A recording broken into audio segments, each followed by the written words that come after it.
kugira abebembezi bamumbana barjiro mu mashomero ahabukorese ahabitokooza-bwongo enshonga ayibaru kugira ngo bo bujunanizwa bwa buri muntu okugirwanisa gani wo kuryenzayi nimwe muryo mu groupe ezo hariho ibinkurane bahuniko kubyamijaji haza nabana bishomero mu bitandikire ushanga ngo nagira ngo yatagire yatakakatireyo ebitabo ebyo ne bishuba abana mwe kusanga umuntu arumbuye kugira ngo asome birungi agina azanira amatatu twakiri nimwe usanga agena terropuru twakiri kongeyo tinkora ngumukore ebyo nyiramba abana barungi omishengero wa Buhweju West Ephraim Mbarara nashaba abeegi okwebembeza emitwe kibahwere obutateganisibwa omishomo yabo.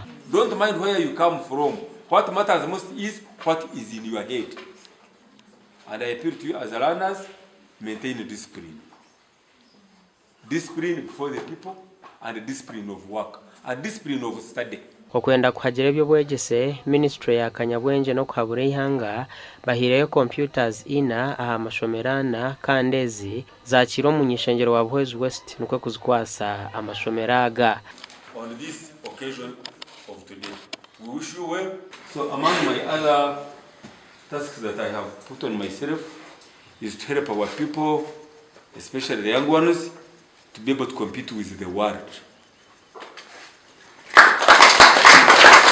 Ayo muntu yakwereza umwana ati mbasharura nubarya kasente nikatahamu agire kikayamba cyangu ayishomero amateno banywa norabashomesa bona nabarebukaje nabana nabona nabarebukaje namunonga wakomba boda ngwino baba boda bo bakatitera.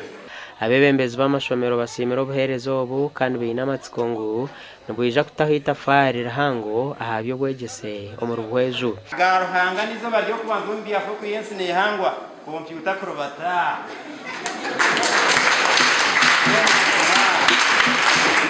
maranga nakitizo byetago byawe kokeche cyo kutangaza cyango ngicyare ngo mwiguru omukaza azwirejeganizo berne cyo kutangaza cyo kutunga computer.